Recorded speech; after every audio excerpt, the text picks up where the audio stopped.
What are you doing? What is it? What? I've gotcha. Look at this little turd. You don't like getting picked up, do ya? No.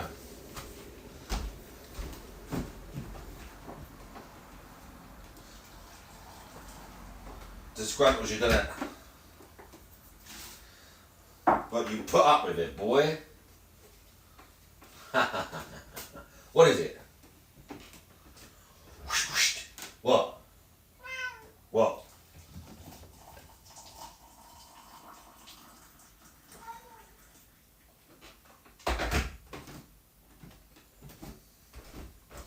Well, that's a noise.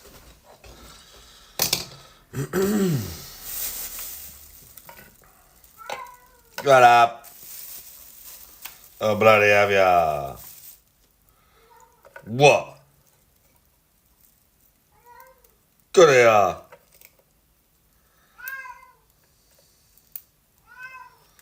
Don't make me come up there.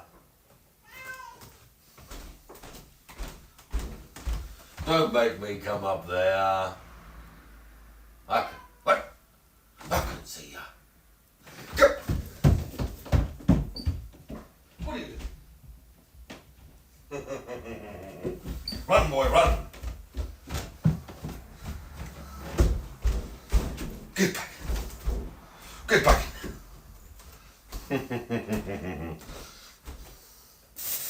What are you doing, troublemaker?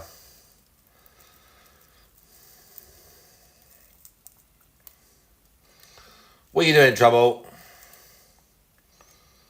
Kuma, what are you doing? Akuma, what are you doing? What is it?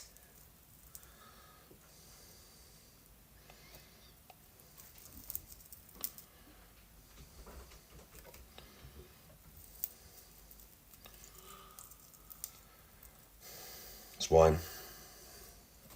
If I hear you shouting, boy, I'm going to come up and terrorise you. If I hear you kicking off, lad, I'm going to terrorise the fuck out of you. Yeah. Yeah.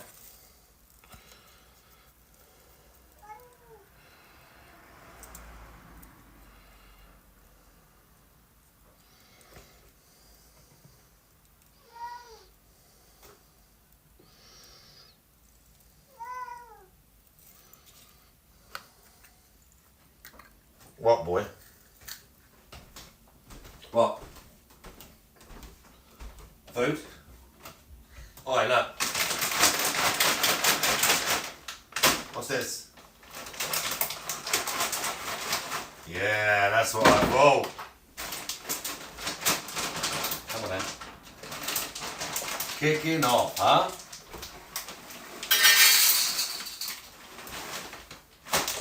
Having us wine.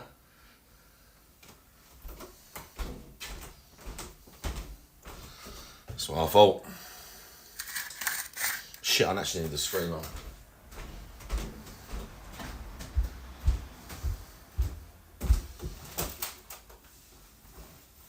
Oh, my fucking arm.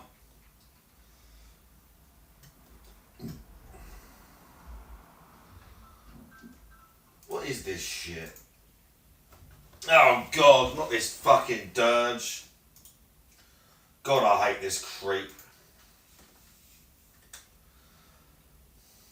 I'm trying not to be toxic. I'm trying not to be toxic.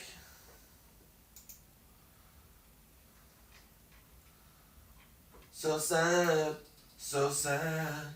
It's a sad, sad situation. Oh, so sad. Why can't we talk it over?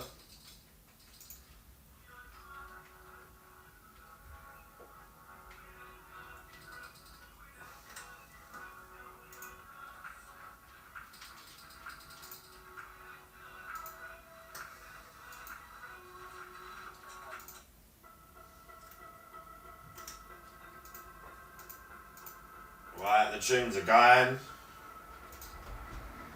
Tunes are going. Alright.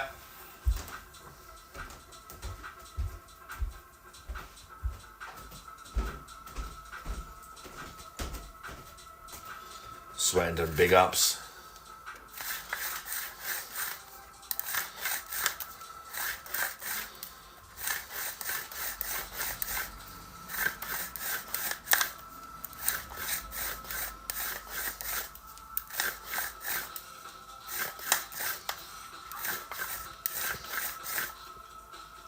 Jazzy as well.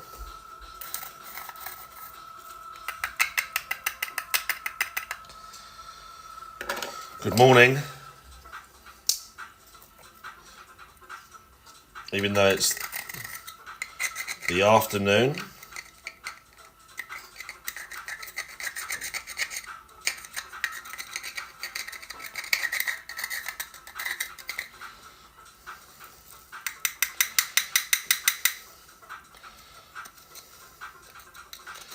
Even though it's the afternoon.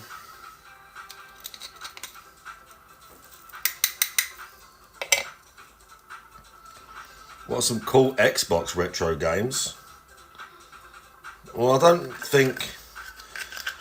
Well, for a start, I couldn't tell you Xbox because my first Xbox was a 360. It depends what you mean by retro. Does a 360 game count as retro at this point? To me, retro means, like, if you say retro to me, I think of the 80s and the early 90s. So it really depends what sort of era. 20 years. I mean,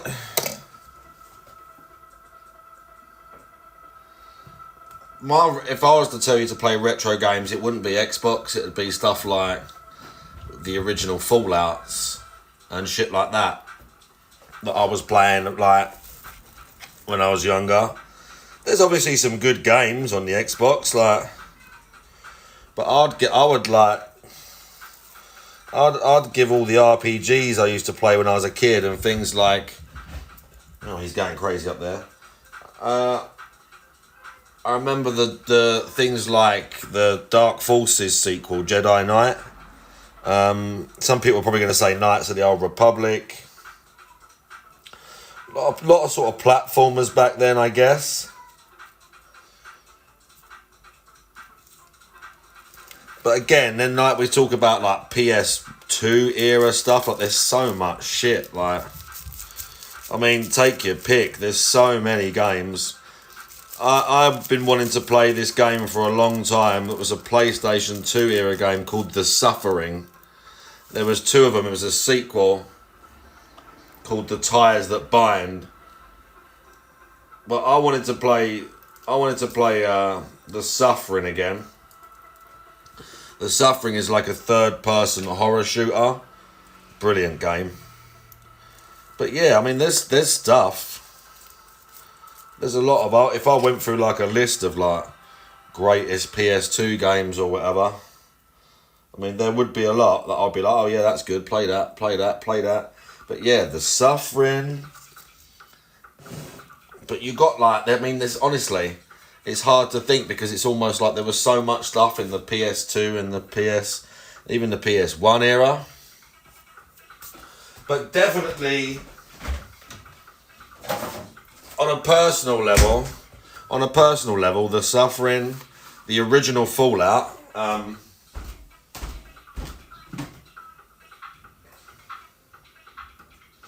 definitely the original Fallout.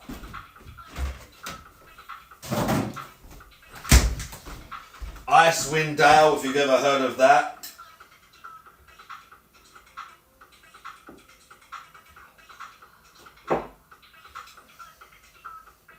Like, if you've ever played...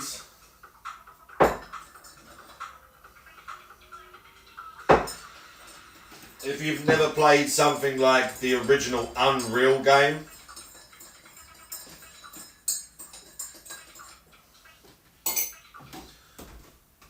if you've ever played the original Unreal, it's also phenomenal. Like, there's quite a lot I could think. I could sit and like, yeah, the original Unreal is phenomenal even now. Really, it's worth playing now. I beat Quake last. Was it the year before last? They re-released it on console, and I beat the original Quake on Xbox. I went through the whole game, which is pretty cool. I didn't do it on the secret difficulty. Some people don't even know where the secret difficulty is, but I do. Because I'm an OG. Point and click adventures.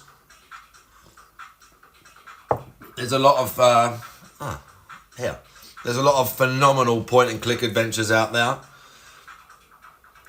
Like old ones. Like old LucasArts point and click adventures. But there's some ones that aren't on LucasArts, like Gabriel Knight. What was the first game called? Sins of the Father. That's a great point and click adventure.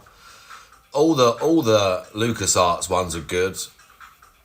Some of them are hard, but they're all good, like The Dig and all that. Monkey Island, Day of the Tentacle. I remember playing this one on the PC back then. It was kind of like a point and click horror game called Sanatorium. I feel like someone like GPM played that semi-recently. But I played Sanatorium back when I was a kid. Let me try and think of what else. I used to play the Roller Coaster Tycoon games. Transport Tycoon was probably my favourite. I think you can get a free version of that now. I think somewhere out there is like a free version of Transport Tycoon to be downloaded. I'm pretty sure someone made like a mod, which is basically the actual game, and released it as some sort of like shareware thing.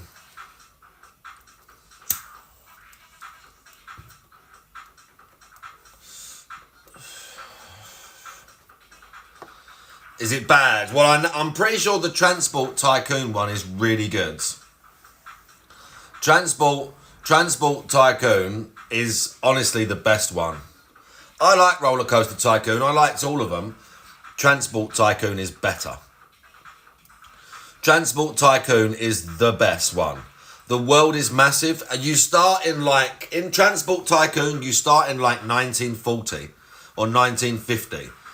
The date you start is super early, and you go from there to like present day. You go from old steam trains, I believe, and basic shit, all the way to like monorails and Concords. And the game takes ages. And you build your little, you pick where you put your headquarters, and then you build all the rows, and you build bro, it's great. It's great. Transport Tycoon, I would, if I had to take one, Proxycon, how you doing? If I had to take one for the rest, one Tycoon, my cousin, listen, I'm old, yeah? I'm old. I remember Railroad Tycoon. I want to go out on a limb, I might be wrong, but I want to go out on a limb and say that company's, the first ever Tycoon game was Railroad Tycoon. By the way, big up to Proxycon. The biggest ever Tycoon game, or the first, sorry, I'm pretty sure, was Railroad Tycoon. I might be wrong, but that is the first one I remember. And then after that was Transport. And Transport Tycoon was just... Again, Roller Coaster's great, you're doing the park and that, it's not the same. Roller Coaster's super fun. Transport is like... Even though it's an older game, it feels more serious. I guess because it's not a theme park, and it's probably a bit more basic, I would say. A little bit more basic, but not really. But Transport, once you got like a company popping as well, so you was making money, and then you can start expanding, and it's quite a big map. So you're just building roads, train lines, you're going through mountains, you've got dock bits, you've got boats coming round. Bro, it's amazing. It's great.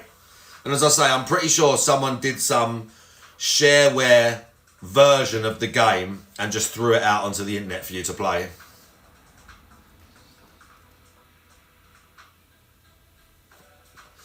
What other retro games would I... Yeah, there you go. There you go. Worth every minute you spend on it, that game. Just like open, there you go, yeah.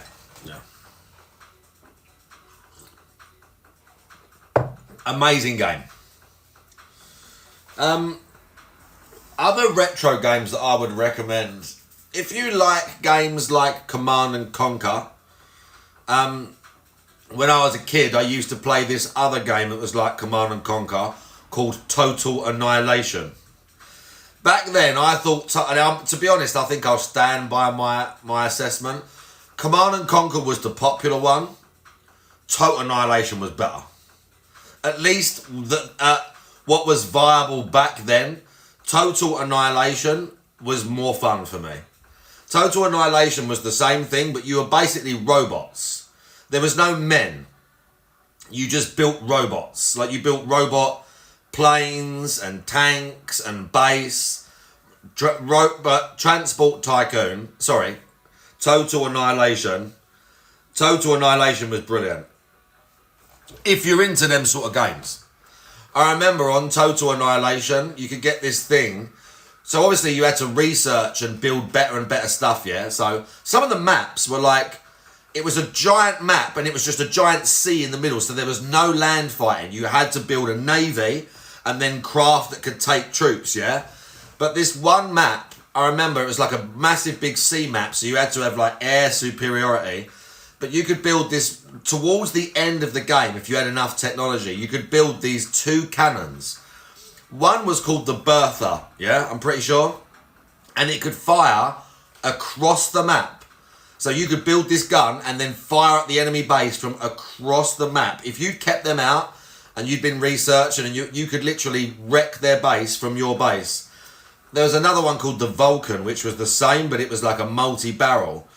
But when you shot it, you had like an energy rating for your base. Like, so obviously everything total is costing energy. And when you build or fired certain things, the energy would go down. You needed reserve. When you fired this gun, your energy reserve went boom, and you couldn't do anything for like the next minute or two or something, because everything had to build it back up because you expended all your energy using this like insanely brutal artillery cannon to shoot at the enemies. Great game. Total Annihilation. I mean, I bet it's fucking dated now. I bet it is dated as shit now.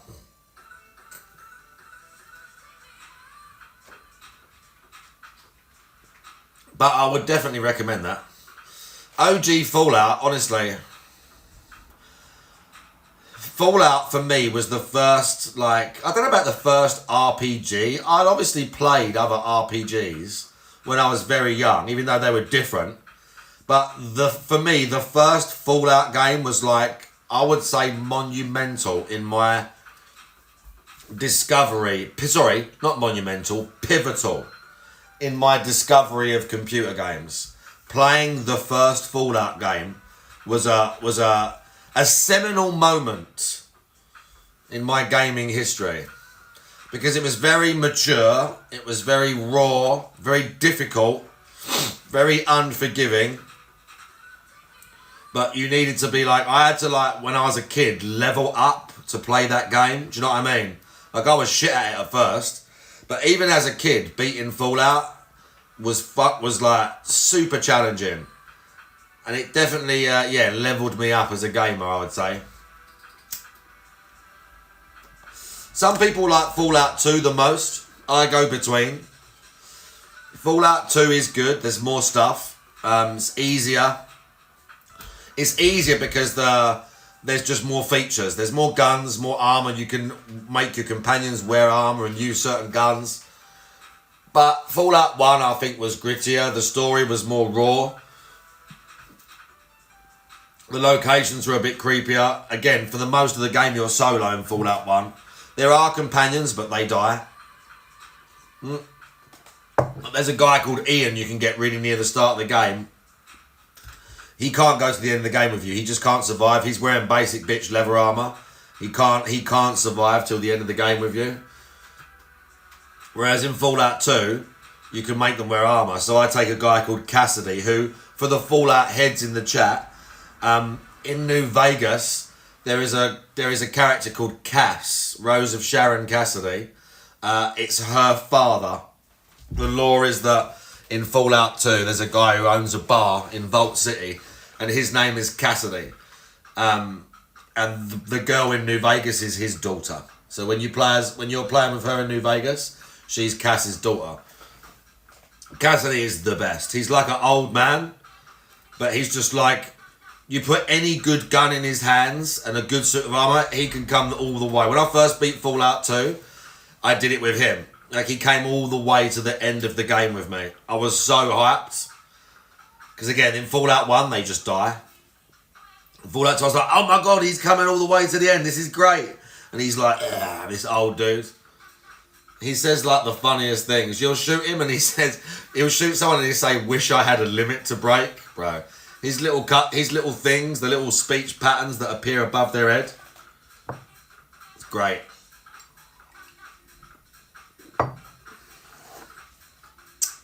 What else would I consider a retro game?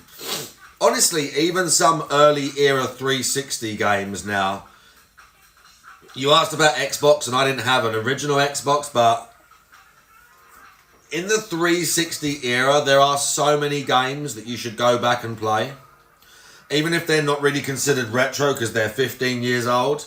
Like we were talking about, what was we talking about the other day? It come out in 2008. What game was we talking about? Was it the OG Gears? No, that must have been later. But I was about 21 when Gears 1 came out. So 18 years ago, like, I think we could class Gears of War as a retro game. I know it don't look like it and it's a 360 era game, but fucking game's nearly 20 years old.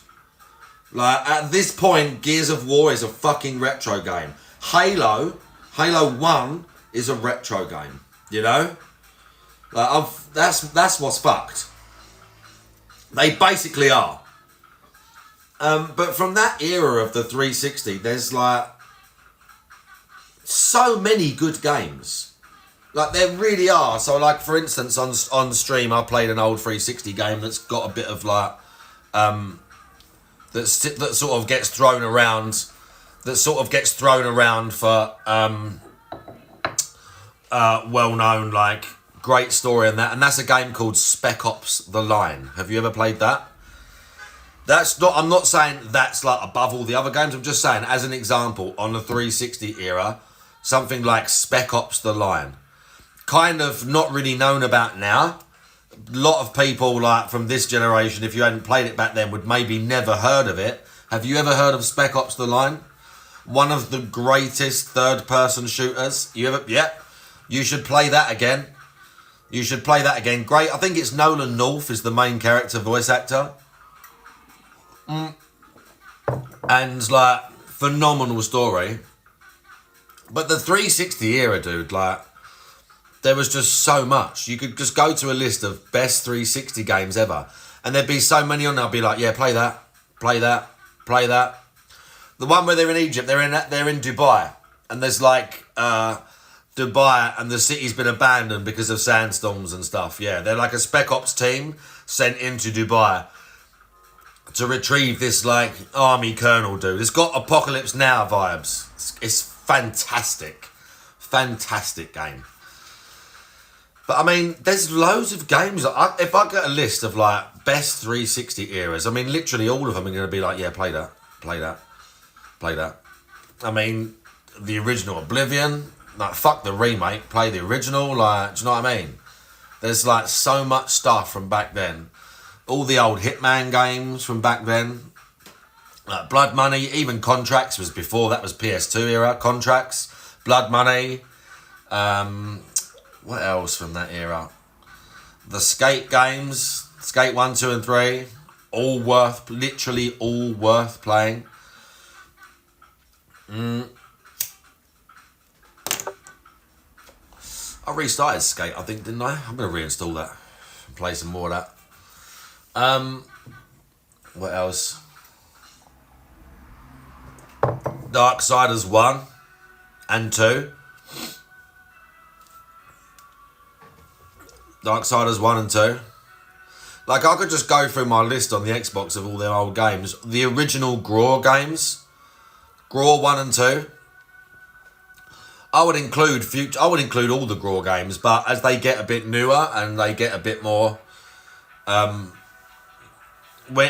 the quality at Ubisoft themselves started to go downhill, obviously the Graw games suffer. The last truly gripping Graw game I played was probably Future Soldier. But the Wildlands was good, but it was like, the story was not there for Wildlands. It was just, here's the big open map, do what you want, but the sort of cool story that would drive you through the old Graw games. The original Saints Row. But yeah, the Graw games. The original Rainbow Six games. Rainbow Six 1 and 2. Oh, no. Rainbow Six Vegas. Sorry. I shouldn't say Rainbow Six because that game is much older. But Rainbow Six Vegas. Do you know what? I saw a game the other day. This is not on the Xbox. The original Metro. Do you know what? Buy the Redux. Because it's one of the rare times where I would say to you to buy the redone game over the original. In the Metro Redux, they got 2033. They kept it the same, all the bits that count. But what they changed was the janky stealth system and made it like, updated the stealth system so it was the same as Last Light. They updated the gunplay and all the weapons so they were the same as Last Light, which was better. They upgraded some of the character models like Khan, so he was the Khan from Last Light who looks better. They added some segments to the game where there bridges a gap between you leaving some of the metro stations and going to the library. You play a few different bits now, like they added a few sequences to the game. 100% play the Metro and Last Light Redux. 2033 and Last Light Redux. I was reminded of this other game the other day, a first-person... If you want a first-person shooter to play on Steam, there was this shooter when I was young. Again, we're talking, about 20 years ago, 25 years ago. What was it? It was like... It was a first-person shooter. You were like some sort of... You weren't like a special agent guy, but you were like, It wasn't called... What was it called? Not Universal Soldier. That was a movie. And it was really gory. You could it was one of the first games where I remember you could it was called Soldier of Fortune. Okay? They did a sequel as well. I'm pretty sure they did a second one. The original game, Soldier of Fortune. Okay? When that come out, that made us think when it come out. Very violent, very gritty shooter. If that's on Steam, the original Soldier of Fortune, fucking great. I would 100% recommend that. Back then there was a sort of Bond. It wasn't Bond, but there was a stealth game. It wasn't just stealth, but it was a stealth game. It was like a spy game, first-person shooter called No One Lives Forever. And it was like a sort of tongue-in-cheek like spoof, like set in the 60s, like Austin Power era. So you were this cool lady, like Kat, what was her name? But you were like a female spy lady, and it was all kind of over the top and jokey and like a James Bond film with like tongue-in-cheek villains. But mixed in with that was some of the best at the time, and probably like still holds up now, some of the best like first-person stealth gameplay. And you had like gadgets and timed explosives and poison rounds and all this shit. It was one of the best like shooters, sort of like spy shooters, whatever you want to call it. It was something like, it was like Siphon Filter, but better. It was first person. Definitely look at that. Once again, is retro. If you want to go super old, one of the very first kind of RPGs, whatever it was that I played before Fallout, was a game called Flashback. I had it on the Amiga. I think it was on the SNES and a few things. I'm scratching my back, by the way, when you look. Just so you know, I'm not, Flashback was like a side-scrolling RPG, like shooter thing, yeah, Flashback's phenomenal. You need to play that again, beat it, and then you need to play the sequel. When I first had a PC, my dad was like, my dad told me, they had Flashback, they made a sequel. The sequel was called Fade to Black, yeah? And the sequel was like a third-person shooter. But we're talking a major polygon third-person shooter. But it had like animated cutscenes for like deaths and stuff like that. So it was like basic pixel game, like 3D, but like polygons. But when you died, you would have like a high fidelity video of your dude getting like blasted or whatever, or getting electrocuted, which was also quite creepy and cool. When you're a kid and you're like, and you see the cutscene of your dude getting like eaten by an alien, you're like, oh my god. So Flashback and Fade to Black, both worth playing. What else? Why's Matrix, how you doing? I like the original Jagged Alliance game. If you like turn-based, again, Fallout, the OG Fallout's a turn-based. Planetscape Torment, that's because that's an interplay game as well. But I didn't mind turn-based stuff back then. I didn't play that many JRPGs when I was a kid, but I did like turn-based. I liked the original Jagged Alliance. The OG Jagged Alliance game was pucker. GPM gave me one of the newest ones. I still ain't played it yet. I need to play that. Maybe when he's here. But yeah, Jagged Alliance was great. You could pick your little team and you do your little fucking... I would try and play that again now. I wasn't very good at that when I was a kid. Like, I was okay. Stealth games, the original Thief. This is why it annoyed me the other day where DSP was driven on about, oh yeah, and Kojima, he created the stealth game. Like, according to DSP, before Metal Gear Solid, there were no stealth games. And I was like, Thief? And there were stealth games before Metal Gear Solid. One of which was Thief. The original was called Thief: The Dark Project. You should 100% play that. Things like stealth, noise, light that could affect if you were seen, what the enemies did. And then the second one was called Thief: The Metal Age. But Thief: The Dark Project and Thief: The Metal Age are 100% games worth playing. All about like Thief. That's why I used to like the new when Dishonored was new. It reminded me of Thief. When I first played Dishonored, it reminded me of Thief. Just because the way you're kind of like climbing around the city and you're relying on like the shadows and the rooftops and staying out of sight. Thief is hard. I don't think I played that one. I played the remake. Who remembers the remake? Who remembers the remake?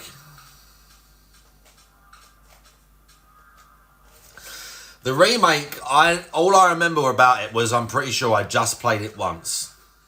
And I remember they did that whole fake trailer thing with it as well. There's this one scene where you go into this room and it's like a bird loft and there's a bunch of like mirrors and stuff and there's light coming through.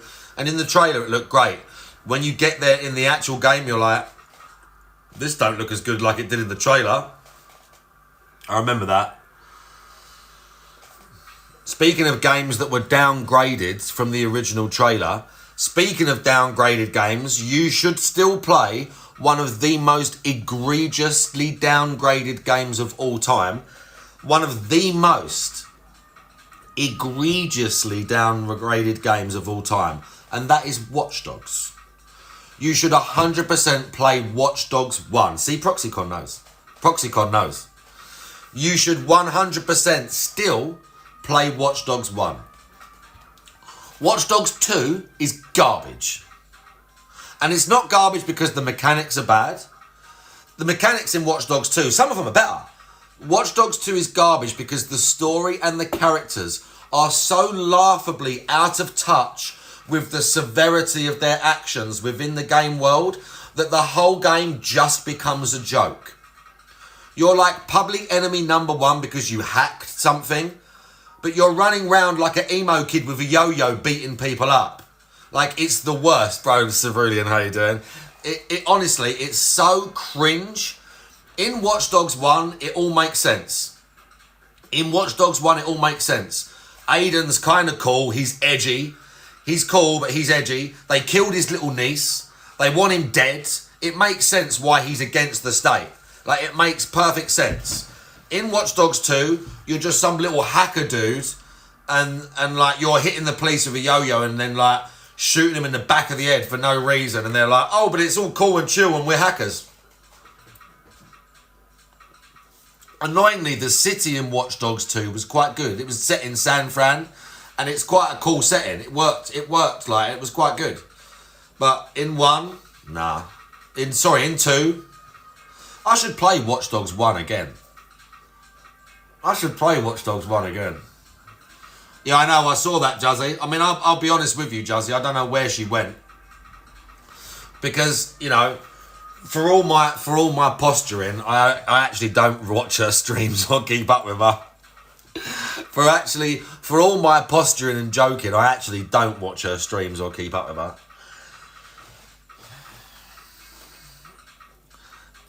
Time to bust in there, yeah. Do you like Cat as well? Yes, you say?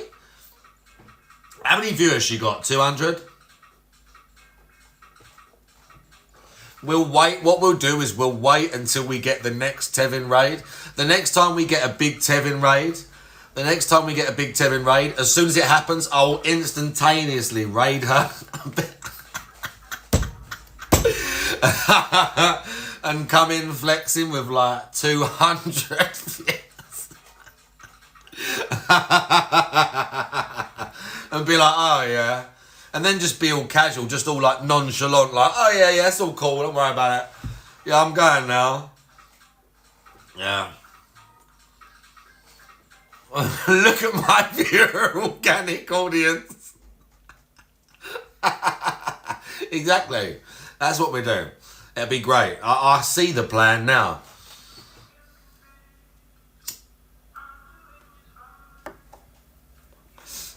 I think I can try. But yeah, I'm still trying to think of more retro games now.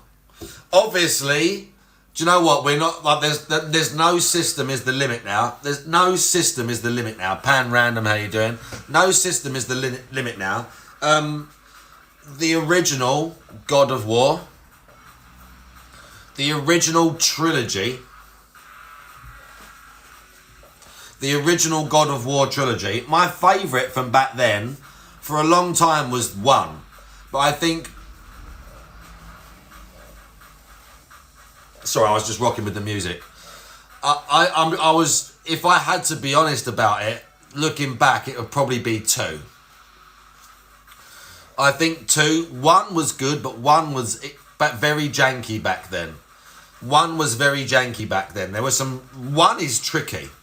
There's some hard parts in God of War 1. When you're in Hades, and there's a couple of bits in the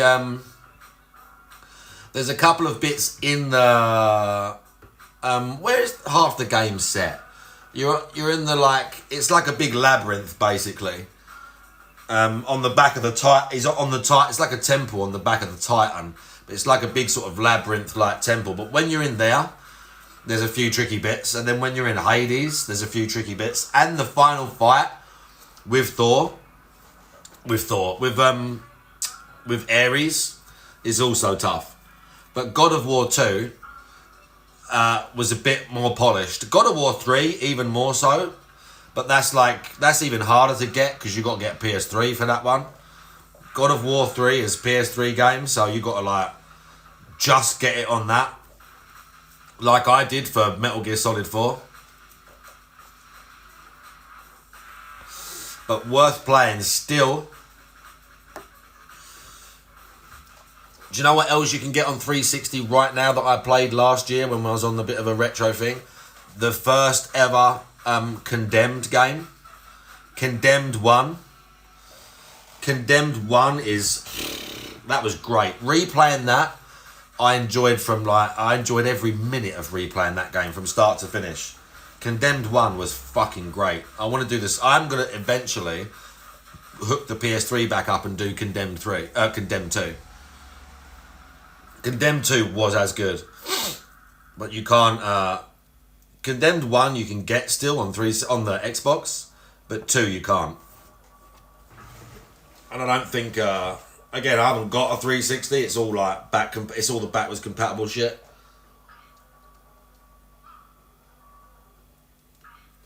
But there's so many. Max Payne 3, the Brazil one, where he about the organ harvesting gang. That's great.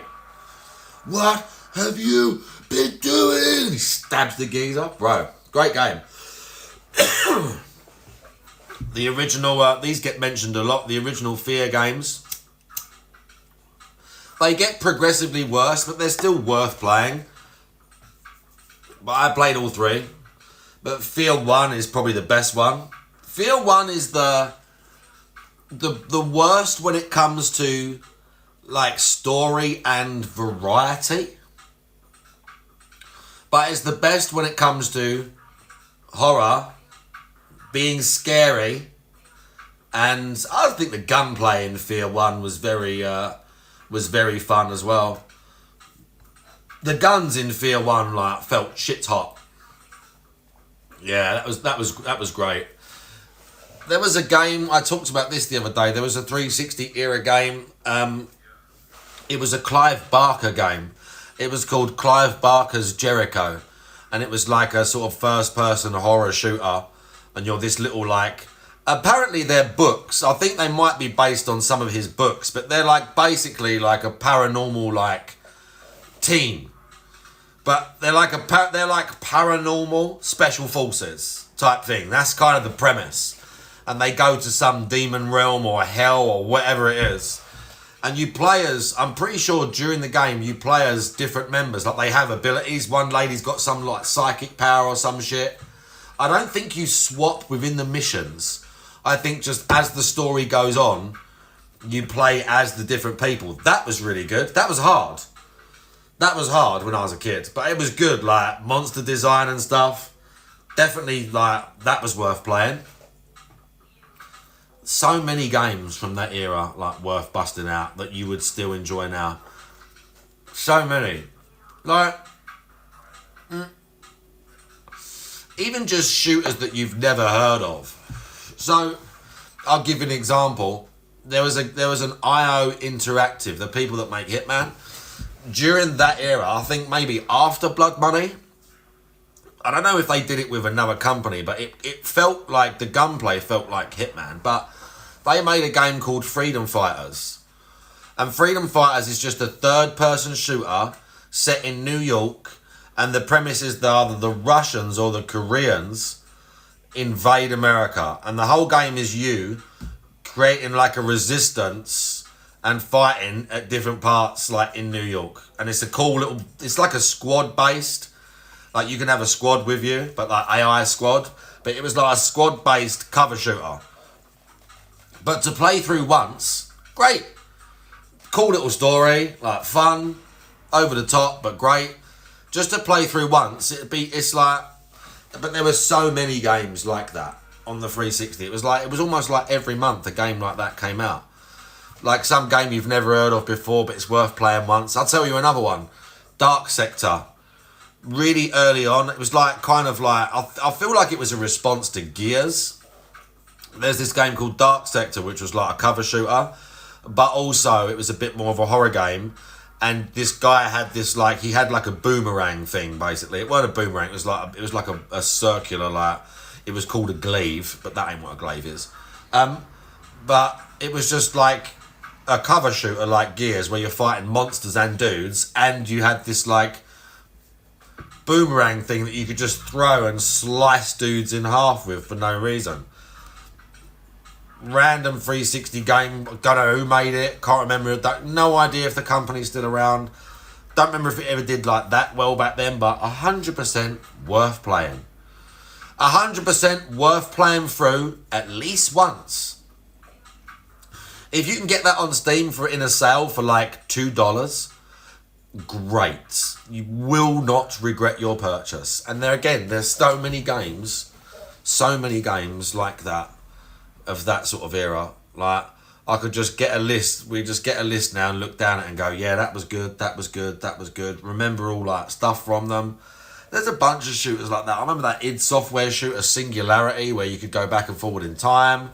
Like, mate, this is just ones that I can remember, like, off the top of my head. Area 51 Black Site, that was like a first-person shooter with about aliens. Is the music not gonna...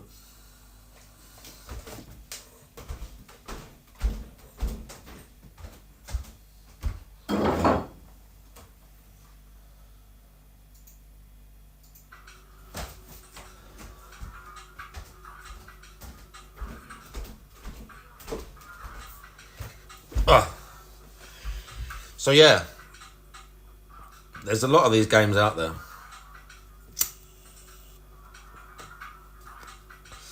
There's a lot of these games out there, dude. They're trying to think. Because it's not just like shooters and that. Although, again, I think probably in that time, Halo, Gears and all that stuff, shooters were obviously quite popular. There was a lot of like derivative stuff, but a lot of things like there was just like, you could tell it was just a lot more. There was obviously a lot of money in gaming back then, but it's not like the amount of money like that it was now.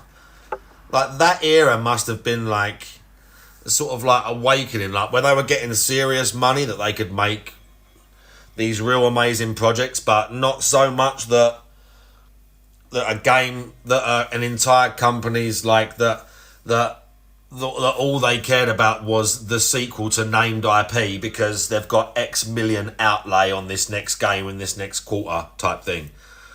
It was a lot more just new stuff just coming out and people just like making these random games and things that you've never seen, of like ideas you'd never fucking heard of before. Like you had your like Assassin's Creed and all this fucking shit. The Saboteur, yeah, I think I beat that. Where you're, it wasn't the best game, but it had quite good destruction. I remember it getting kind of boring actually. But the Saboteur was like set in Paris in World War II, and you had all this destruction. So you had to like go to certain parts of the map, blow things up, and then the lights. The game was black and white. And then when you took over a part of the city, you would play that part. When you walked into that area, it would be colour. Good game. Again, like not the best game I've ever played, but versus a lot of the shit that comes out now. Just like someone trying some random thing with a slightly different mechanic. Yeah, Saboteur was great.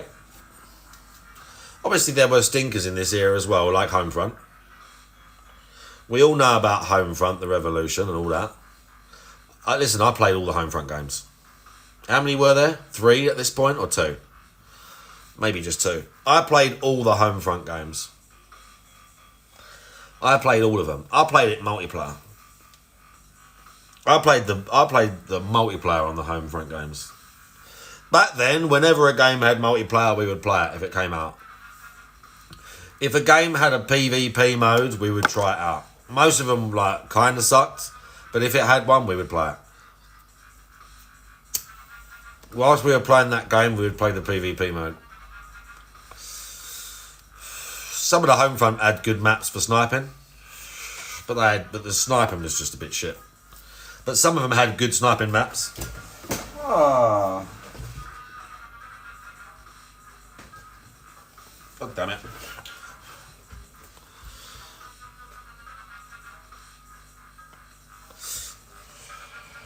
It's fine, we worked it out. I'm trying to think. Like, again, there was so many. I mean, there was good games when I was a kid on PC. Like, again, when it was even more niche. There was just, I remember shooters and, like, I remember the original Turoks and stuff like that. And then just random shooters that, like, you've never heard of. I was thinking about this one shooter the other day. It was like this first-person alien-y shooter thing called Pariah that I played back in the day. Like there was a bunch of shit like that as well. I was thinking about this weird like isometric like top-down melee sort of combat game that I played when I was little called Mage Slayer. I can't remember how many levels it had, but you could pick like one of 4 heroes. And it was like top down, like, and you could like cast spells and hit, and you had like different enemies. It's all gory and that. That was a great game. When I was little on the Amiga, I had this one game called Alien Breed, I think it was called, which was a similar things like top down, and you're walking around shooting aliens, and they're like they sort of come at you like that. It looked like the aliens out of the Alien film, but it weren't like affiliated. But you could tell it kind of looked like that. There was like queens in it and stuff. You had to like plant an explosive and then remember where you'd come from and run back to that point. You used to get like alarms and shit. Or was it Alien Brood or Alien Breed? Alien Brood or Alien Breed. Something like that. Great though. Excuse me. But I mean, there honestly, when you say retro and we're going to go back to like basically like early 360 and beyond, there's so much stuff. Like there's so much stuff. I've reinstalled the original Manhunts on back compatible for Xbox. That's PS2 era. Brilliant game. Absolutely brutal game. Manhunt. But that's sick. That's worth playing again. Back when Rockstar made anything that wasn't stuff that wasn't Grand Theft Auto. Technically, he's alive as well. The main character from Manhunt is technically alive, and the city in Manhunt is linked. How they link all the stuff in their universe. The city in Manhunt is linked to their other shit. Driver 3, oh. But yeah, the Carcer City is linked to, is in the GTA universe. No, it's just that a lot of them are good. It's just that a lot of them are good because they were made of passion.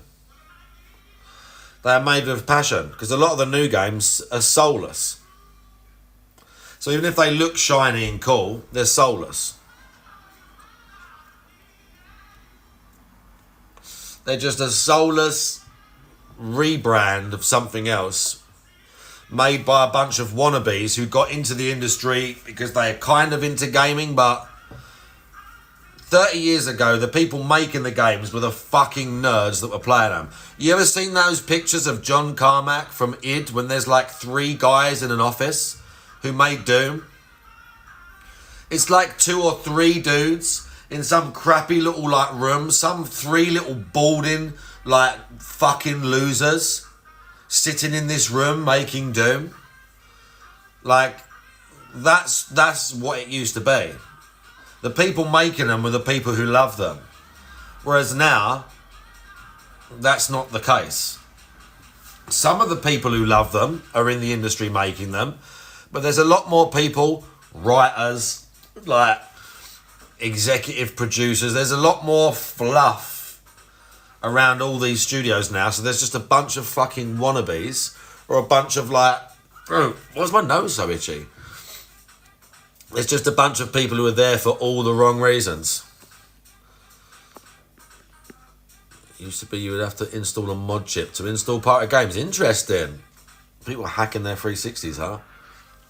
But yeah, like, there is still passion now, but I think back then people weren't getting into the industry because it was a career move or it was fashionable or whatever. There was a few, but there was still a lot of passion because gaming was still niche. Even when it's making good money, it's still niche. Like when you was at school, you was a fucking loser. If you play computer games, you was a fucking loser. Not a loser, but like you didn't talk about it to be cool. Do you know what I mean? And you might not still talk about it to be cool, but I don't think it has the same, anywhere near the same negative connotation that if you play computer games, you're just kind of some loser dude. Like, it's definitely not like that now. Maybe a little bit, depending on who you speak to, some stuck-up cunt, but not really.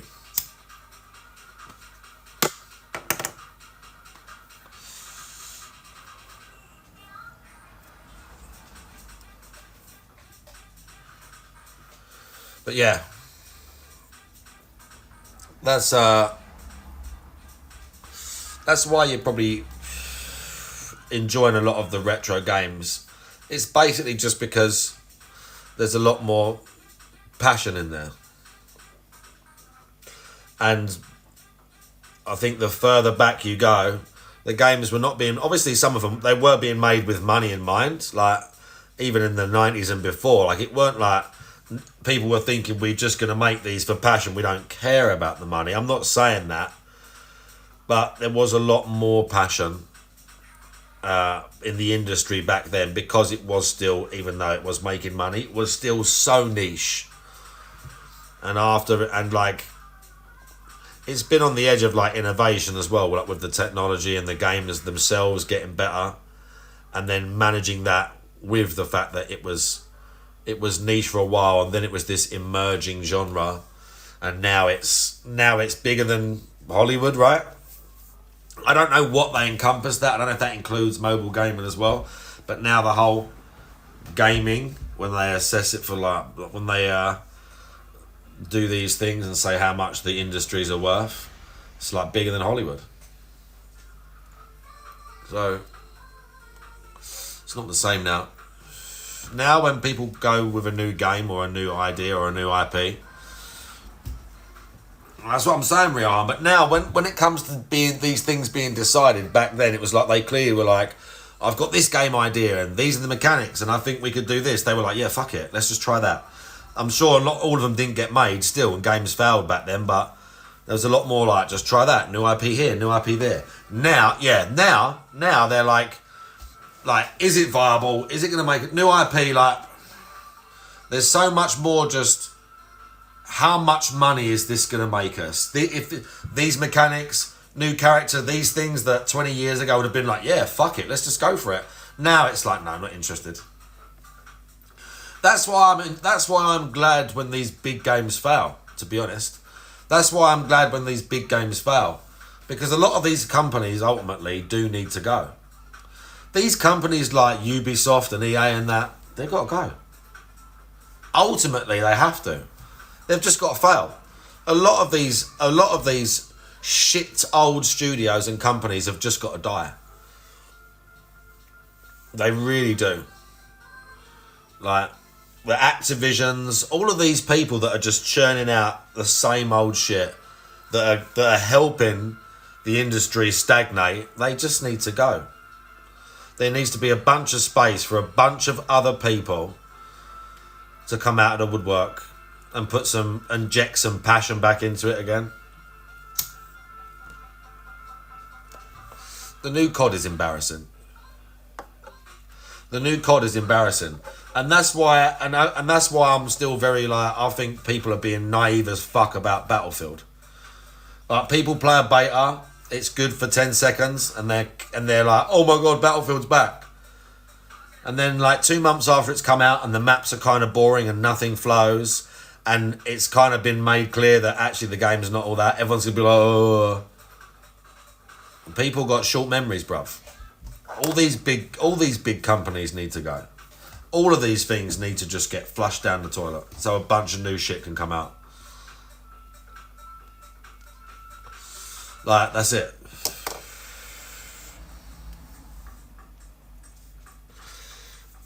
But yeah, I mean, there is still like, obviously there's still like that Chronos game is great. That Chronos is great. There's still great games coming out. And stuff where they're trying something different. That's still happening.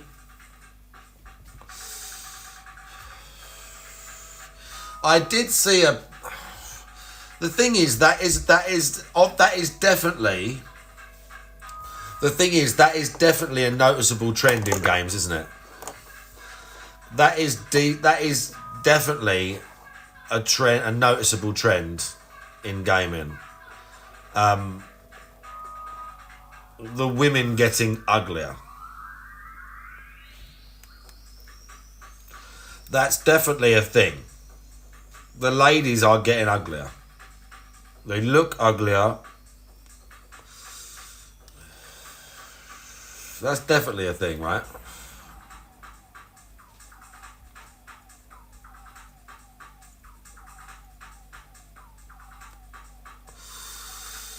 Yeah, Riahan, like, I don't...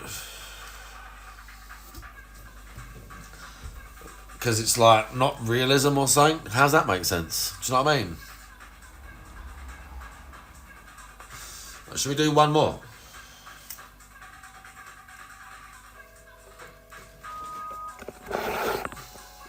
Just one?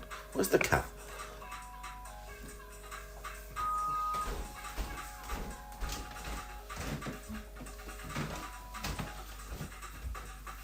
What is it, boy?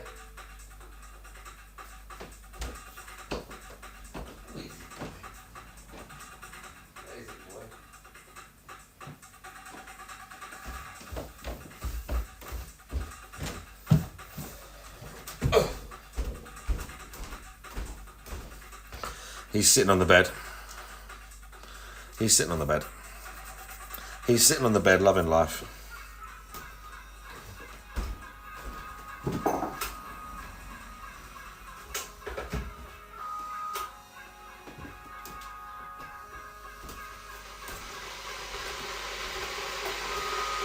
Well, chat, I'm not going to lie. Not being able to drive somewhere is garbage.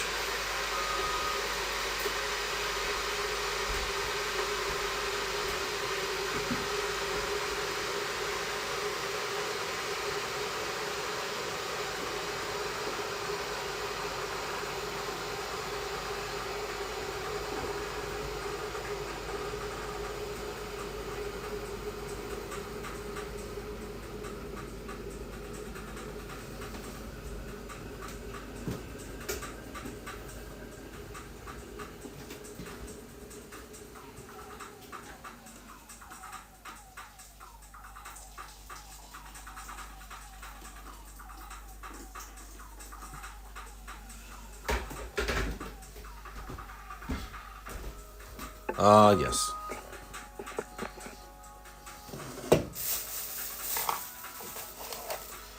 We cleared out our thingy box recently. That was good. I made it work. I'm still trying to think of more obscure. It's going to be... what was that one game on the 360 with Andy Serkis? Oh, it was called Enslaved. It was called Enslaved. That's a very good game. Enslaved Odyssey to the West or something. But whatever, it's some random like half like sort of melee combat game, half it's kind of like it's a bit of a platformer, and it had like a little, not, you didn't have a vehicle, but you had something that you could like not fly, like glide around on for a little while. That was good.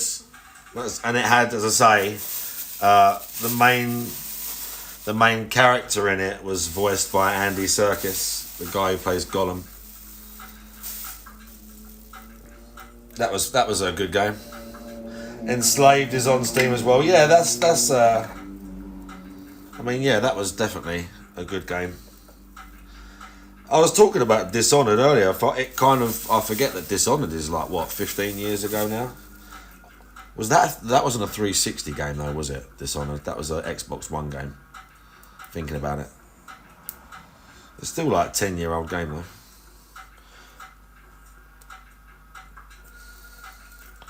What stealthy games was on the 360? Um, you got the two. There's the two original Deus Ex games from back in the 90s, or from like 2002, I think it is. And then the revamp Human Revolution. Human Revolution's great, as is Mankind Divided. Human Revolution is great.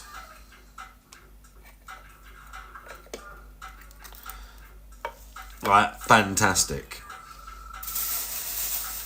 I like the revamp ones a bit more anyway, because I played the originals when I was younger, but I wasn't all that hot on them.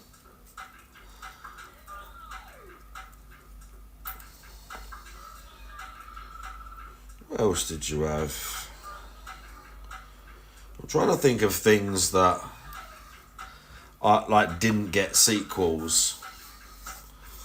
Stuff where it was just like that one game.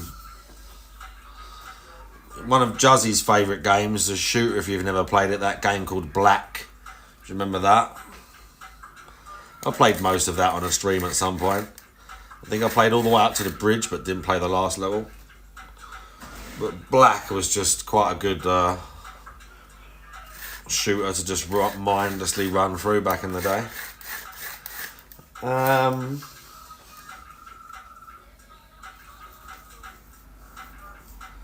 What was that really sus game?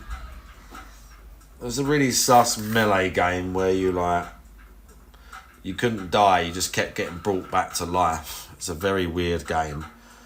It had something to do with all the Nordic gods, I think. I can't remember it though.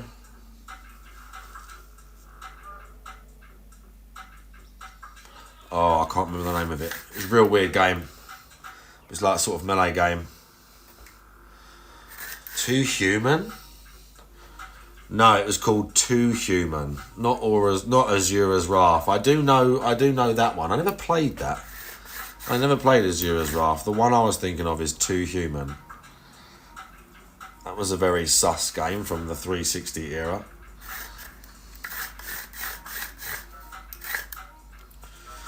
I remember this other stealth game that I played back then. Oh yeah, there was I played this stealth game, bro. I played this game on hard, yeah. The first time I ever played it, because I used to pretty good at stealth games and thought, yeah, I could do this. I beat this game. Well, I played this game on hard, and it was called Velvet Assassin, yeah. And it's like a World War II third person. It's not exactly a horror game, but it's very dark and creepy, like stealth game. And you're this lady spy, and you can stab the Nazis in the neck and shit. But it's just like a creep around, get through the level, steal things, kill person, whatever, that type of game. And I played it on hard, beat it on hard, and it glitched out and didn't give me the achievement.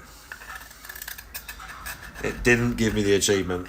I think I remember playing the final bit a bunch of times, and it either bugged out when I finished the game, or just finished the game without giving me the achievement.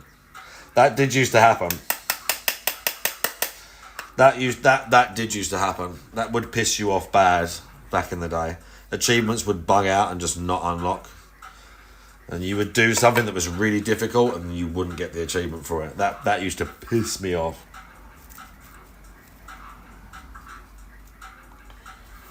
It's okay. I've softened to that over the years.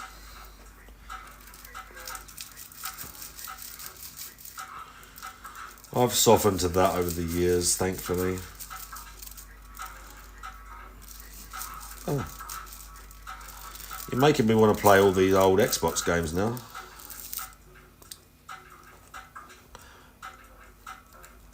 I'll have to go back and look what I can still play. Annoyingly, you can't get a lot of it now. A lot of the things are in the store, but you just can't buy the game. It's fucking annoying. It just says not available.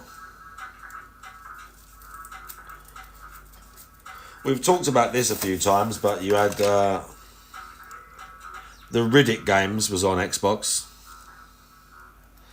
The Riddick games was on the Xbox.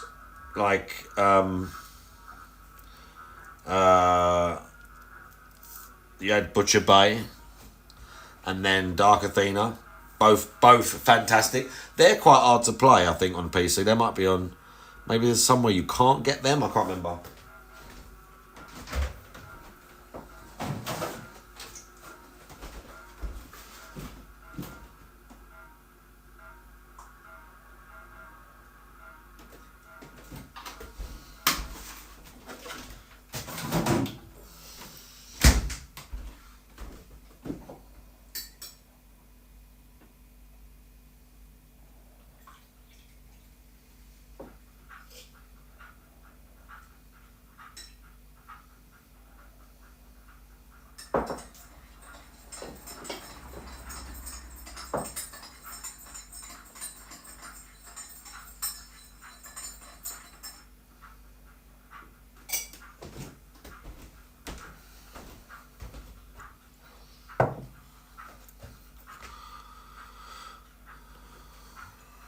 Yeah, I'm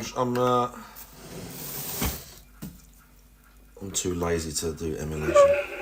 I'm not too lazy. That's not true. Like doing the PS3 was a bit of a pain. I had to get the little converter thing for the PS3. That was a bit of a pain. Where I had to set it up to be able to, not to be able to play it, to be able to capture it and stream it.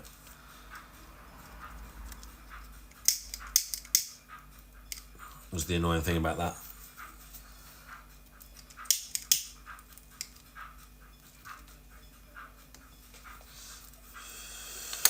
Still got the little box thing though. I have still got the little box thing. Didn't I get Condemned 2? Was I waiting to get it? I'll have to check. I think I was waiting to find a copy of it. Yeah, I think I've been waiting to find a copy of it because occasionally I'll see it in like I'll go somewhere like to a shop or whatever, like one of these CX places in the UK.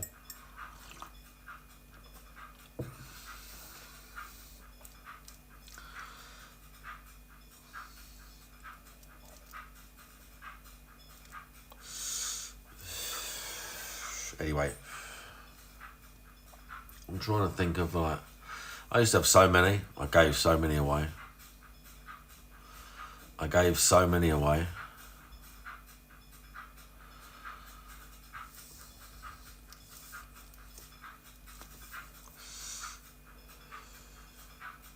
I mean, there was so many, like, just again, there'd be like a one-off shooter or some one-off random, like, fantasy game that would just get no sequel. I mean, again, some of them were fucking trash. Don't get it twisted.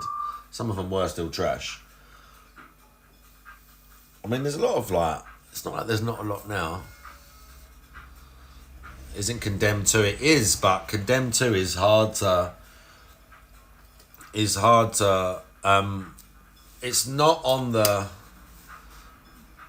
Condemned 1 is backwards compatible. Condemned 2 is not, and it's not even on the Microsoft Store. I can't remember, I don't think you can play Condemned 2 on like a backwards, on a new console. I think it's one of them weird games where you've got to play it only on that console. Same, that's why I got the PS3 so I could play Metal Gear Solid 4. What else did I get? Can't remember. But yeah, there's like, it's one of, I think Condemned 2 is something like that. I don't know if you can get it on PC very easily either. I might be wrong, but I thought it was like that. I thought it was like that. Legend of Dragoon. Bro, there was this... There you go. I remember this shooter called Flashpoint. There was old ones on the PC, I think, and then they did a couple for the Xbox. It was like a realistic, like, shooter. Flashpoint was pretty good. It's like some cool little squad-based shooter. I liked that.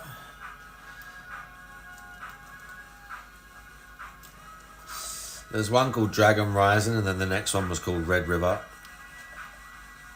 But like, It was pretty good. It's pretty tactical. You used to get like lit up. Dudes would get like hit and stuff. It's kind of like, it weren't like armor, but it was like more like that than it was anything else. But it wasn't really like an armor game. I would play that Reforger on the PC, but on the Xbox, but I ain't got time for that. I ain't got time to like get into a game like that. Yeah, Flashpoint was kind of the OG armor from what I remember, like way back. But you had like, there was, those sort of games were quite prevalent even back in the day, like SOCOM and things like that. All those sort of things did exist for a long time. Again, like the original Rainbow Six. Like, all of that stuff's been around for a while. All of that stuff has been around for a while. Sorry, I have to get closer. Oh, fuck. My fucking arm, chat. Annoying. Well, I guess I'm just gonna tidy. I might ride to the gym. If not, I'll definitely go tomorrow. But it's fine. We've been like, my workout frequency versus current held onto muscle mass on the TRT dose, extra TRT that I'm taking. I say extra because I mean 175 is not like a normal TRT dose. It's like TRT plus. But that versus workout frequency has been pretty good, so I'm not going to complain. Now that I don't have pending prison potentially hanging over me though, I can do another cycle, and I probably will do a cycle maybe November, maybe October. If I leave it a bit longer, I could do like November, December, January. I could just do one big one. I could do November to March. I could do 16 weeks. And then come off March, April, May, June, July. That might not be a bad idea. Because I only did the one cycle this year. And I've been off gear since March. I've been off steroids since March. Just taking testosterone. Like in a replacement dose.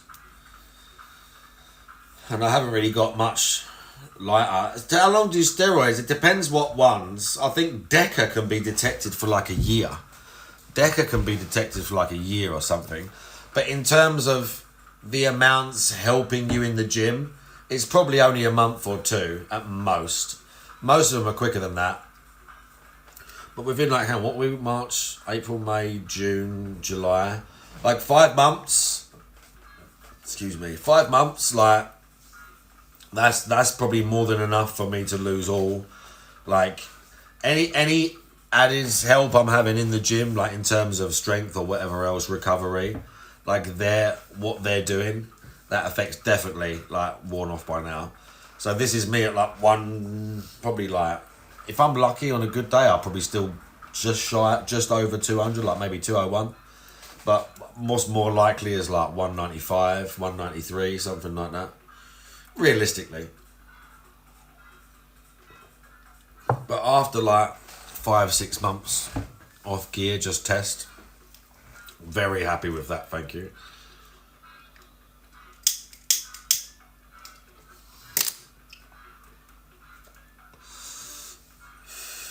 Like if I come off of testosterone, I'd get smaller, obviously. Definitely if I came off of testosterone now, even if I could get my old levels back, which I don't think I could, but let's say even if I could, I would still lose another like 10 pounds. That difference would be stark. If I lost, like, if I went from just TRT now to like normal, that difference would be very stark. I wouldn't have any of this, like, all the roundness. How everything's kind of like a little bit, even in this light, you can see it's all like, you can kind of see the lines, like this sort of stuff would all kind of like shrink in a little bit. Not like a huge amount, but definitely. But yeah, I wonder. I do like. I haven't been that bothered about it, but I do still want to do like a few more cycles just to see. And I'm still not going to use Tren.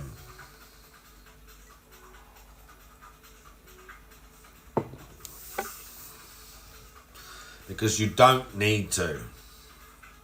I mean, you don't need to use any steroids as a natural or someone that's not a competing bodybuilder. But you really don't need Tren, okay? Just trust me on this, lads. If you do ever dabble in this stuff, you don't fucking need Tren. I don't know why that became trendy. It's not trendy. I'm going to make a video. It's not trendy to do Tren. It's a fucking pre-contest drug, and guys are taking 500-600 milligrams a week just to like bulk and look vascular. It's the dumbest shit. The dumbest shit ever.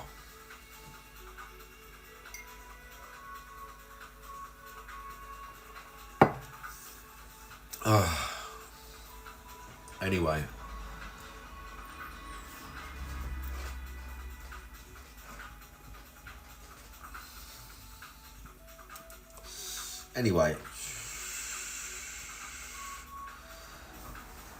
Just don't do it, kids, okay? Just stick with all of the classics. Just stick with the basics, okay? If you're ever going to dabble, you just need the basics. You know why they call them the basics? Because they work. Just test. Just Deca. D-ball. And then, do you know what? There's probably others that actually still work that even I haven't fucking, because I haven't dabbled that much at all. But there's a reason why that's what the guys in the 70s were taking. Because it worked. You don't need to take all these abusive amounts of fucking drugs to get big or to look good. Like, trust me, you don't. You don't need to take abusive amounts of drugs to get big. Yeah, I mean, it's going to get crazy. I mean, all of these what's names, the GLP agonist drugs like the semaglutides and these appetite, they're basically appetite suppressants is what they are. But they work in such a way, they work so well that people who ain't lost weight for years are just popping one of these for 3 months and are losing like kilos and kilos. Like, it doesn't look healthy. I've seen a few people who've lost weight on it, and they do look a bit like, it doesn't look like, they just look a bit gaunt because there's no like muscle underneath, or they're just like, they look a bit gaunt, like, but there is no doubt that they work. Nasty side effects. So I've known a few people. I know a few people now who've used them seriously to lose weight. One lady didn't get any side effects. She didn't get no side effects. But she has like other stuff wrong with her. She is kind of like, she has other stuff going on. So maybe you'd notice, maybe you wouldn't. But someone else I know had to stop using them because they were getting like bad gastric issues or something. It was giving them like stomach pains or some shit like that. But there's no such thing as a free lunch when it comes to fitness, really. Like, there's a cost on all this stuff. So, but just the point that, it's just the point that people who haven't, my fucking music, people who haven't lost weight for like 10 years are becoming able to lose weight just from this one fucking drug. It's the wild part.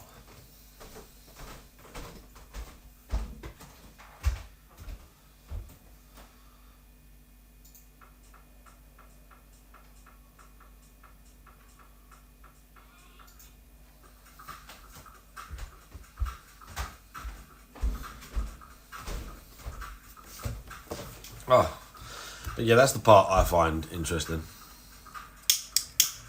That's the part I find interesting. It's having like a massive effect on some of these people. So I mean, they can't even do like. Yeah, I mean that's why I don't think they're a good thing. That's where my issue lies, because you're not teaching taking a drug and have it. It's the same with steroids. That's why these guys lose all their muscle when they come off steroids, not just because of the gear, but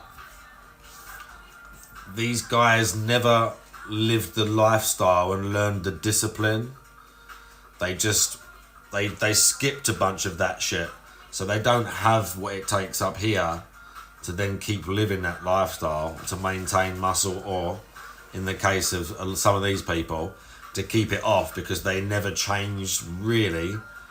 They never seriously changed their eating habits or their levels of fitness. They just took something that allowed them to bypass that.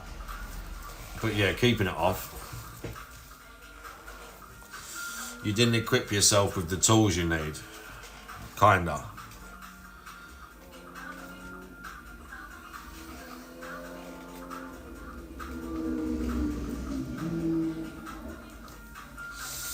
But as I say, it's still impressive, like, regardless.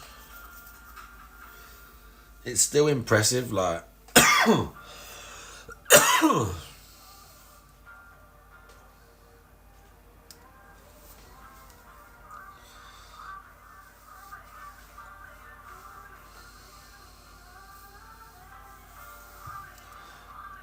But I think I think bodybuilders are messing with some of these like GLP drugs as well to diet. As a regular person, I've never used any of the stuff that they use for cutting, like for competitions, to try and lose weight. Like this summer, I just tried to eat a bit less and eat a bit cleaner. Like I've been okay with it. So I like, just to get a little bit more, I didn't want to get like mad shredded. I just wanted to like lose a little bit of weight and lose like I felt like I had a bit of excess, where I'd just been eating loads for the last 3 years. But I didn't use any of the fucking Clen or any of this stuff that they use. But you got like just regular people taking stuff like that now. Like just regular people been training for a year taking fucking Clen. Taking things that fuck with your heart and raise your metabolic rate and all this stuff. Just to look normal. Like, just to look okay. If you're not going to use, like... Bro, it's mad. I went... When was it? I went the other day and I was talking to a drunk girl at the gym. I went to, like, Everlast. And I was having a little chat to him at the desk and that.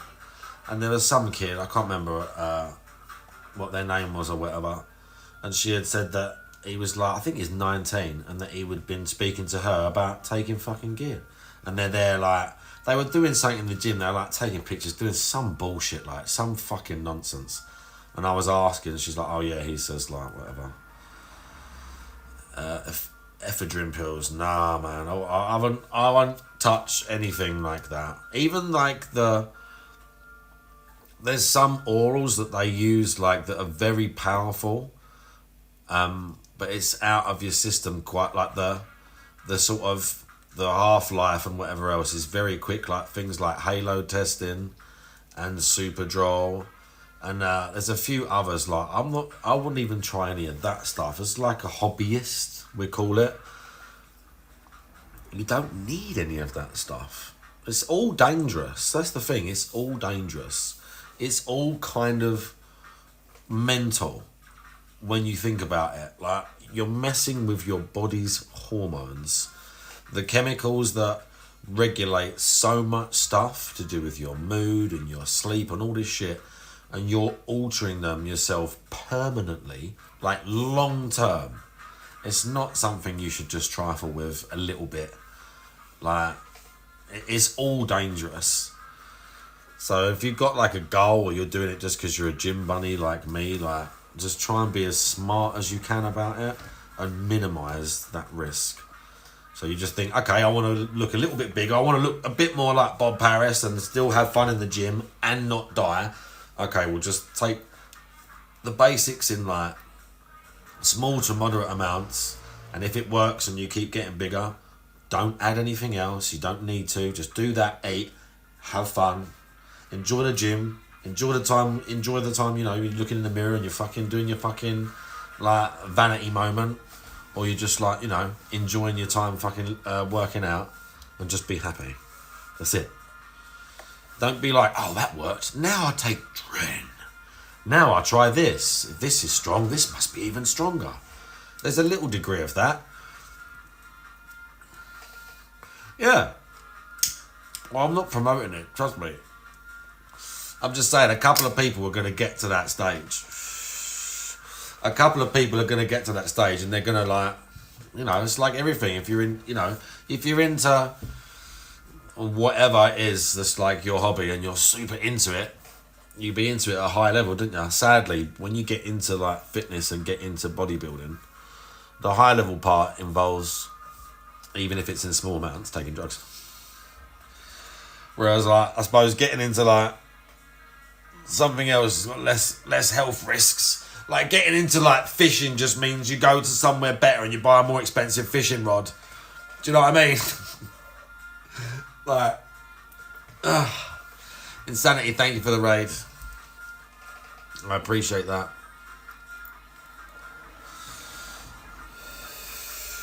It's Saturday. I'm hanging out. Because what the fuck else am I going to do? Because what the fuck else am I going to do? I might go for a bike ride down the front. Cycle back through the gym. I might do that. What is the final verdict? Did you not hear?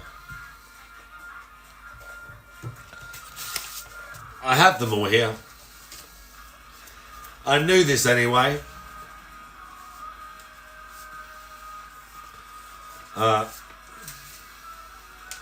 This is the piece of paper that tells me that I have to pay a £500 fine.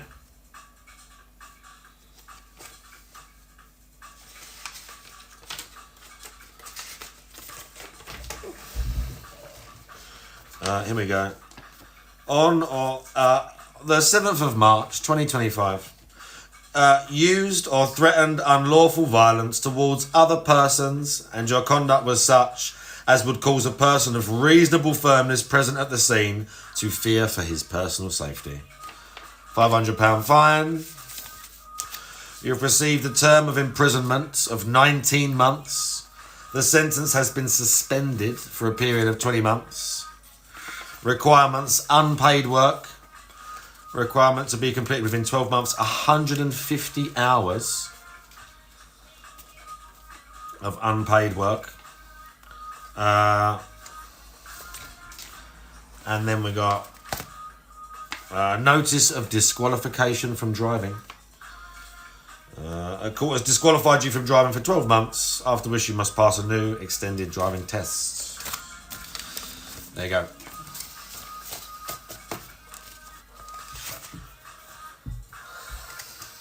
There it is.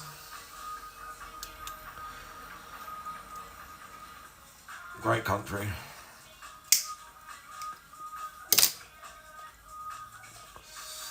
But I mean, you know, could be worse.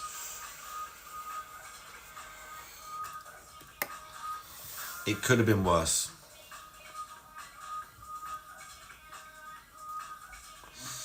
But not by that much. But not by that much.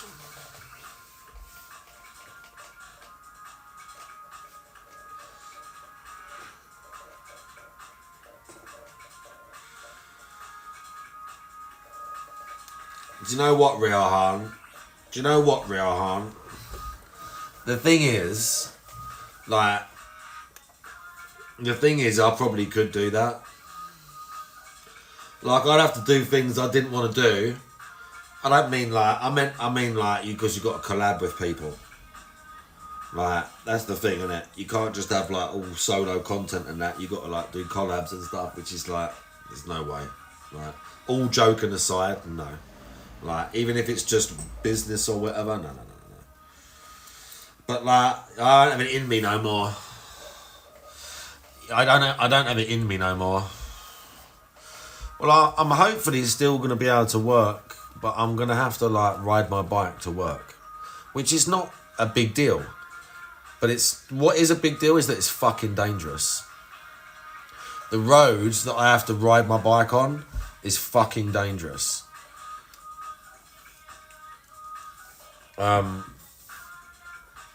So that's like, it's not a highway. By the way, Insanity, thank you for the tier 1 for 11 months and the raid, dude. I appreciate that. It's not a highway, but it's down country lanes that are tight. It's tight. And people don't look. And there's like, it's not somewhere I particularly want to ride my bike. So I'm either going to have to eat a longer bike ride to be able to stay safe. But I'm going to talk to my governor, basically, and ask if I can basically come to work a little bit later, because we normally meet at 7:30, but sometimes we meet at their yard. So I'm going to ask basically if I can meet at 8, and he paid me a bit less every week, because it'd be half hour less, so it'd be like 2.5 hours less work, basically, like from me. And then maybe sacrifice it and ride a bit longer, but take a safer route. It's either that or get a train. But the train's awkward because the train is like, where I live is not far from where I work. But on the train line and the public transport, it's on like a little loop. So it doesn't go to where I need to go. I have to go either into London a little bit or out the other way a little bit, get on another train and then go back. So it's like just... And train's expensive, like, so it's just spending money for no fucking reason. There's a moped count, I'm pretty sure. Do you know what I did think about? One of those electric scooters. I was thinking about one of those electric scooters, but do you know what? They're fucking fast. They're dangerous, those things. Those things are fucking dangerous, man. And like, you don't wear a helmet or nothing. Those things go 20, 30 mile an hour. Those things are not slow. I think people are mental because the state of some of the pavements and that, I ride my bike and that, bro, you're going to fucking hurt yourself if you come off that thing. So I don't think I'd give that a go. The safest route is to ride my bike and then pick a route that's safer.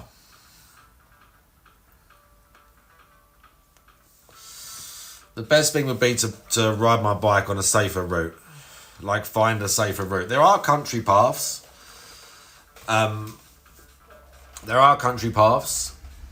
So I should be able to do it. I should be able to do it within about, let's say, 40 to 45 minutes. Like, it take me 45 minutes to ride to work. It takes me now about 20 minutes to drive to work. Maybe a bit shorter, depending. It takes me about 20 minutes.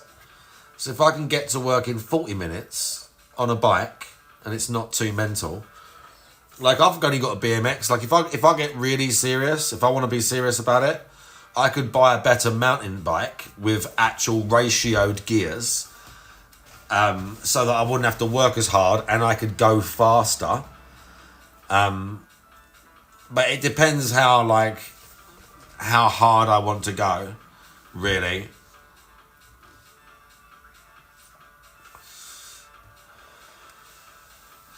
Like, really, if I think about it, I know I can ride from the town I work in all the way to my house, and a lot of it is through, like, if I add some time, but a lot of it is through Country Park. So I can do it.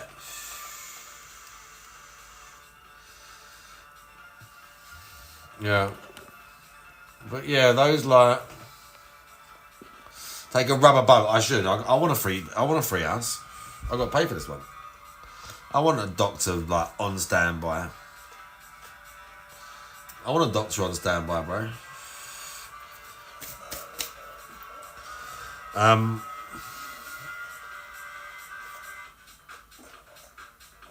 Sorry, I was vibing with that. I was vibing. Oh.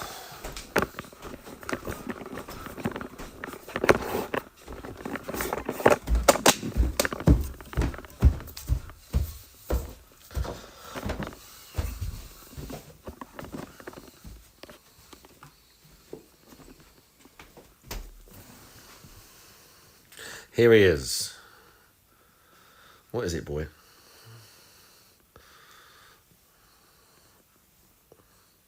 We had to have like cat show off segment, didn't we? Didn't we? What is it, boy? What? Oh, he's tired. What a shame. Look, have we disturbed you when you were you just tired? Was you? Was you tired? I'm sorry. Did I disturb you?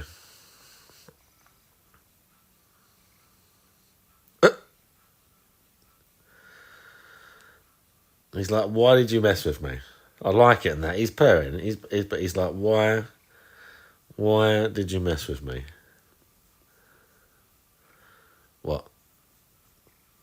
What? Oh, it's not that bad, is it? What?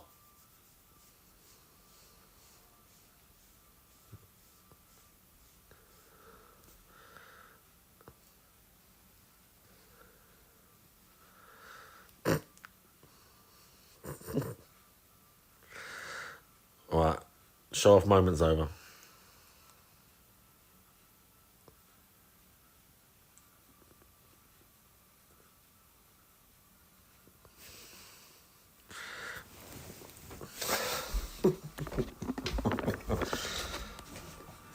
Oh.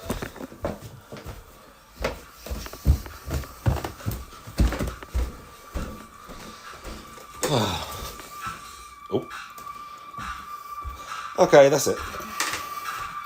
Now I've got to go and do stuff and tidy up. Now I've got to go and do stuff and tidy up. Okay, I see.